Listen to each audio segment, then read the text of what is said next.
दोस्तों, आज है आपकी डेरिवेशन की 10th वीडियो। 10 वीडियो आपकी कंप्लीट हो गई हैं। जल्द ही आपके जो बचे हुए डेरिवेशन है वो भी हम कंप्लीट कर देंगे। तो ये सीरीज बहुत ही ज्यादा इंपॉर्टेंट सीरीज है जिसमें हम आपको 20 से 22 मोस्ट इंपॉर्टेंट डेरिवेशन करवाएंगे, जो कि आपके बोर्ड परीक्षा के लिए बहुत ही ज्यादा इम्पोर्टेंट है। और ये सीरीज आपके बोर्ड एग्जाम 2026 में 25 नंबर कंप्लीट करवाएगी। ठीक है, तो ये सीरीज बहुत ही ज्यादा इंपॉर्टेंट है। तो अगर आप चैनल पे नए हो, चैनल को सब्सक्राइब कर लीजिए और इस वीडियो को लाइक कीजिए। अगर आपने डेरिवेशन वाली प्लेलिस्ट नहीं देखी तो लिंक डिस्क्रिप्शन बॉक्स में मिल जाएगी, जिसमें 9 डेरिवेशन हमने कंप्लीट करवा दी और आज का ये 10th डेरिवेशन इसमें ऐड मिल जाएगा। जाकर पूरी प्लेलिस्ट देख लीजिए, सारे डेरिवेशन आप तैयार कर लीजिए। बाकी आपके 12 से 13 डेरिवेशन बचेंगे, वो भी हम जल्द ही कंप्लीट करवा दें। तो जाकर इस सीरीज को जरूर से जरूर फॉलो कर लीजिए। ये वीडियो आपको रोज रात को 9 बजे मिलेगी। चलिए बिना देरी करे वीडियो को स्टार्ट करते हैं। तो डेरिवेशन हमारा अनुगमन वेग के आधार पर ओम के नियम की उत्पत्ति। वेरी वेरी इंपॉर्टेंट डेरिवेशन है और ये हर साल बोर्ड परीक्षा में पूछा गया। ठीक है, विद्युत धारा चैप्टर के ये सबसे ज्यादा इंपॉर्टेंट क्वेश्चन। 5 नंबर आपके कंप्लीट करवाए। तो चलिए वीडियो को स्टार्ट करते हैं। तो सबसे पहले लिखेंगे, चूंकि हम जानते हैं धारा तथा अनुगमन वेग में संबंध। धारा तथा अनुगमन वेग में संबंध क्या होता है? I बराबर NAVD/E। I बराबर NAVD/E। ठीक है, ये किसमें संबंध है? धारा तथा अनुगमन वेग में संबंध। इससे हमने क्या बना ली? इससे हमने बना ली समीकरण 1। उसके बाद माना कोई चालक जिसकी लंबाई क्या है? L है। माना हमें कोई चालक है जिसकी लंबाई क्या है? L है, तथा इसके सिरों का जो विभवांतर होगा वो कितना होगा? B होगा। तब इस चालक के कारण उत्पन्न चुंबकीय क्षेत्र की उत्पन्न विद्युत क्षेत्र की तीव्रता।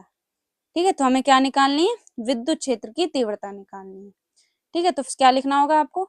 आपको पहले ये लाइन लिखी है कि माना कोई चालक जिसकी लंबाई क्या है? L है, तथा इसके सिरों का विभवांतर B है। इस चालक के कारण उत्पन्न विद्युत क्षेत्र की तीव्रता। तो क्या होगा formula? E equal to V upon में L। ठीक है, ये क्या हो जाएगा? हमारा विद्युत क्षेत्र की तीव्रता का फॉर्मूला हो जाएगा। अब हम क्या करेंगे? अब इस तीव्रता के कारण हम निकालेंगे विद्युत बल। जो हमने तीव्रता निकाली है, अब इस तीव्रता के कारण हम लोग निकालेंगे बल। तो क्या लिखेंगे? इस तीव्रता के कारण विद्युत बल। अब विद्युत बल का फॉर्मूला क्या हो जाएगा? F बराबर E इंटू ई। ये किसका फॉर्मूला है? विद्युत बल का फॉर्मूला है। तो क्या लिखेंगे? F equal to E dot E, मतलब E इंटू ई। ठीक है, एक स्मॉल ई लिखना है, एक आपको कैपिटल ई लिखना है। अब या करके लिख के दिखाएंगे। अब ई का मान तो हमें पता है, ई का मान क्या है? बी अपॉन में एल। अभी हमने ऊपर निकाला E equal to B upon में एल, तो क्या कर देंगे हम इसमें? ई का मान पुट कर देंगे। तो F equal to V upon में एल और इंटू में ए चल रहा है, ई चल रहा है। ठीक है, इंटू में ई। अब या करके लिख देंगे, या करके इसे हम सही से लिख देंगे। तो क्या लिखेंगे? F equal to EV upon में एल। ये हमारा विद्युत बल का फॉर्मूला निकाला है। तो क्या करा? सबसे पहले हम लोगों ने निकाली विद्युत क्षेत्र की तीव्रता। क्या फॉर्मूला? E equal to V upon में एल। अब इस तीव्रता के कारण हम निकालेंगे विद्युत बल। विद्युत बल का फॉर्मूला क्या लगा है? F equal to E into E. अब E का मान हमने क्या कर दिया? इसमें पुट कर दिया, V अपॉन में L और इंटू में E। अब इसे हम कैसे लिख सकते हैं? इसे हम लिख सकते हैं EV अपॉन में L। यही हमारा क्या निकला है? विद्युत बल का फॉर्मूला निकला है। ठीक है, अब हम क्या करेंगे? अब हम निकालेंगे इस बल के कारण त्वरण, एक्सीलरेशन निकालेंगे। ठीक है, क्या निकालेंगे? त्वरण। सबसे पहले विद्युत क्षेत्र की तीव्रता निकाली, उसके कारण बल निकाला। अब हम लोग निकालेंगे बल के कारण त्वरण। तो लिख के दिखाएंगे, इस बल के कारण उत्पन्न त्वरण ए हो तब फॉर्मूला क्या हो जाएगा? F equal to M into A. तो क्या फॉर्मूला हो जाएगा? F equal to M into A. अब हम इसमें क्या रख देंगे? F का मान रख देंगे, जो अभी हमने ऊपर निकाला। बल का मान क्या निकाला? EV अपॉन में L। इसमें हम पुट कर देंगे। तो यहाँ पे हमने EV अपॉन में L रख दिया, इक्वल टू में एम ए रख दिया। ठीक है, अब क्या आ जाएगा? M इधर आ जाएगा, तो क्या हो जाएगा? A equal to EV upon में LM। ये क्या निकल आया? ये निकल आया त्वरण का फॉर्मूला। अब हम क्या करेंगे? अब इस त्वरण के कारण हम निकालेंगे श्रांति काल। ठीक है, तो क्या लिखेंगे? इस त्वरण के कारण श्रांति काल टाउ हो तब। जो उल्टा जे होता है इसे हम लोग बोलते हैं टाउ। ठीक है, तो क्या निकालेंगे? इस त्वरण के कारण श्रांति काल टाउ हो तब। तो यहाँ पे श्रांति काल का फॉर्मूला क्या हो जाएगा? Tau is equal to V D upon में ए। अब ये वी डी क्या है, तो वी डी है अनुगमन वेग या आफवाह वेग। वी डी क्या है, अनुगमन वेग या आफवाह वेग, और ए किसे बोलते हैं, त्वरण। ए मतलब एक्सेलरेशन, ठीक है। तो वी डी को अनुगमन वेग या आफवाह वेग कहते हैं और ए को त्वरण कहते हैं, और टाउ श्रांतिकाल, ठीक है। अब इसका फॉर्मूला कैसे हो जाएगा, इसका फॉर्मूला हम मॉडिफाई करेंगे। तो टाउ कहाँ जाएगा, ए के पास आ जाएगा, तो ये क्या हो जाएगा, टाउ इंटू ए, मतलब V D is equal to tau into A. ये फॉर्मूला बन जाएगा। इसमें हम एक्सेलरेशन का फॉर्मूला रख देंगे और हमारा अनुगमन वेग का मान निकल आएगा, ठीक है। तो क्या हो जाएगा, यहाँ पे आपको लिखना होगा V D is equal to tau into A, और यहाँ पे हम ए का मान पुट कर देंगे। ए का मान क्या था, ईवी अपॉन में एल एम। तो V D is equal to tau का टाउ रख देंगे और एक की जगह क्या रख देंगे, ईवी अपॉन में एल एम। ये हमारा वी डी मतलब अनुगमन वेग का मान निकल आया, ठीक है। अब क्या करेंगे, अब वी डी का मान समीकरण 1 में रखने पर, समीकरण 1 क्या थी, समीकरण 1 थी आई बराबर N A V D E. इसे क्या बोलते हैं, इसे हम लोग बोलते हैं धारा तथा अनुगमन वेग में संबंध। तो क्या फॉर्मूला है, आई बराबर N A V D E, और ये क्या है, समीकरण 1 है। अब इसमें क्या कर देंगे, इसमें हम वी डी का मान रख देंगे। तो यहाँ पे लिखना है, पहले आपको क्या लिखना है, वी डी का मान समीकरण 1 में रखने पर, उसके बाद समीकरण 1 लिख देंगे आई बराबर N A V D E. उसके बाद वी डी का मान क्या है, टाउ ईवी अपॉन में एल। तो वी डी की जगह क्या रख देंगे, टाउ ईवी अपॉन में एल एम, और इंटू में क्या चल रहा है, ई चल रहा है, तो इंटू में ई लिख दिया, ठीक है। अब आई को हम क्या ले आएंगे, अपॉन में, ठीक है। तो यहाँ पे एरो दिख रहा है, तो आई को कहाँ ले आएंगे, अपॉन में, और एल एम कहाँ चला जाएगा, इधर। तो क्या हो जाएगा फॉर्मूला, एल एम अपॉन में N A tau E square is equal to V upon में आई, ठीक है। ये फॉर्मूला हमारा बन गया।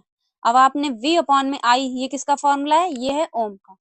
v अपॉन में I is equal to are, ठीक है। ये किसका फॉर्मूला है, ओम के नियम का। आपने सुना होगा v इज इक्वल टू आई है, आई कहाँ जाएगा, अपॉन में, तो ये फॉर्मूला क्या बन जाएगा, v अपॉन में I is equal to are. अब यहाँ पे हम कौन सा फॉर्मूला लगाएंगे, ओम का। तो r is equal to v upon में आई, ठीक है। यहाँ पे हम ये फॉर्मूला लगाएंगे, और v अपॉन में आई का मान क्या है, एल एम अपॉन में N A, L M upon में N A tau E square. तो v अपॉन में आई की जगह हम रख देंगे एल एम अपॉन में N A tau E square. तो यही आपका ओम का नियम है, मतलब ओम के नियम की उत्पत्ति है, ठीक है। तो ये डेरिवेशन आपका बहुत ही ज्यादा इम्पोर्टेंट डेरिवेशन है, बोर्ड एग्जाम में 5 नंबर में 100% पूछा ही जाएगा। हर साल बोर्ड परीक्षा में ये डेरिवेशन पूछा गया है। तो बहुत ही ज्यादा इंपॉर्टेंट डेरिवेशन है, कुछ नहीं किया, बहुत ही आसान डेरिवेशन है। सबसे पहले क्या किया हम लोगों ने, धारा तथा अनुगमन वेग में संबंध निकाला। क्या फॉर्मूला होता है, आई बराबर N A V D E, इसे क्या बना लिया, समीकरण 1। फिर उसके बाद हमने क्या निकाली, चालक के कारण वैद्युत क्षेत्र की तीव्रता निकाली। फॉर्मूला क्या होता है, E is equal to V upon में एल। अब इस तीव्रता के कारण क्या निकालेंगे, विद्युत बल निकालेंगे। विद्युत बल का formula F is equal to E into E. E का मान हमने इसमें पुट कर दिया, तो क्या निकल आया, F is equal to E V upon में एल। अब हमने बल निकाल लिया, तीव्रता निकाल ली। अब इस बल के कारण हम क्या निकालेंगे, त्वरण निकालेंगे। त्वरण निकालेंगे तो कौन सा फॉर्मूला लगेगा, F is equal to M ए।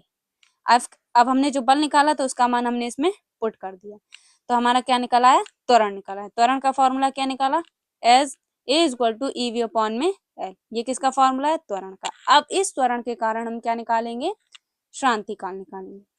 श्रांतिकाल का फॉर्मूला क्या है, tau is equal to V D upon में ए। जो फॉर्मूला बन जाएगा आपका, V D is equal to tau into A. अब इसमें हम क्या रख देंगे, त्वरण का मान रख देंगे, और वी डी का मान हमारा निकल आएगा। अब अनुगमन वेग का मान समीकरण 1 में रखने पर, समीकरण 1 हमने क्या निकाली थी, आई बराबर एन ए वी डी ई।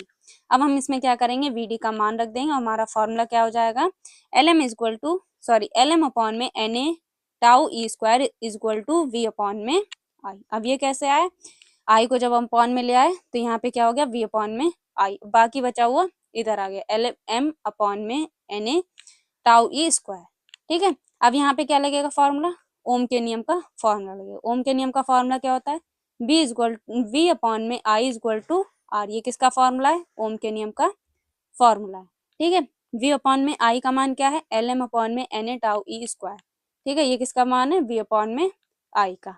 ठीक है, तो यहाँ पे क्या रख दिया, v अपॉन में आई की जगह हमने रख दिया lm अपॉन में na टाउ ई स्क्वायर, और यही क्या है, यही ओम का नियम। बहुत ही ज्यादा इंपॉर्टेंट डेरिवेशन और बहुत ही इजी डेरिवेशन है। कुछ नहीं करना, सबसे पहले तीव्रता निकालनी, तीव्रता के कारण वैद्युत बल निकालना, वैद्युत बल के कारण त्वरण निकालना, त्वरण के कारण अनुगमन श्रांति काल निकालना है, फिर आपका डेरिवेशन कंप्लीट हो जाए। तो 4 चीजें आपको निकालना है, ये चीज 4 चीजें अपने दिमाग में फंसा लीजिए, ये डेरिवेशन आपका कंप्लीट हो जाए। तो ये डेरिवेशन बहुत ही ज्यादा इंपॉर्टेंट डेरिवेशन है और ये 3 टाइप से पूछ सकता है। पहला, अनुगमन वेग के आधार पर ओम के नियम की उत्पत्ति।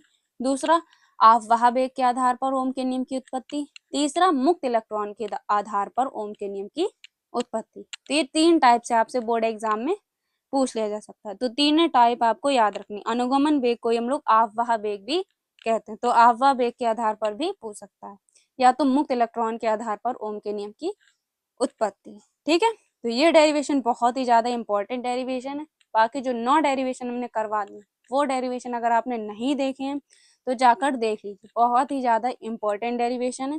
प्लेलिस्ट आपको लिंक डिस्क्रिप्शन बॉक्स में मिल जाएगी। बाकी जो 12 से 13 डेरिवेशन आपके इंपॉर्टेंट बचे हैं, वो भी हम आपको 20 से 25 तारीख तक कंप्लीट करवा, मतलब 25 तारीख तक आपके ये सारे डेरिवेशन कंप्लीट हो जाएंगे। ठीक है, तो ये सारी डेरिवेशन बहुत ही ज्यादा इंपॉर्टेंट है। 25 नंबर आपकी ये बोर्ड परीक्षा 2026 में कंप्लीट करवाएंगे। ठीक है, पास तो आपको ये डेरिवेशन वाली सीरीज करवाई देगी। ठीक है, तो ये डेरिवेशन सीरीज बहुत ही ज्यादा इंपॉर्टेंट है, इसे जरूर से जरूर फॉलो करना। चैनल पे ना हो तो चैनल को सब्सक्राइब भी कर लेना। तो ये वीडियो कैसी लगी एक बार कॉमेंट बॉक्स में बताइए। मिलते हैं आपसे एक और इम्पोर्टेंट वीडियो के साथ, तब तक के लिए जय हिंद, जय भारत।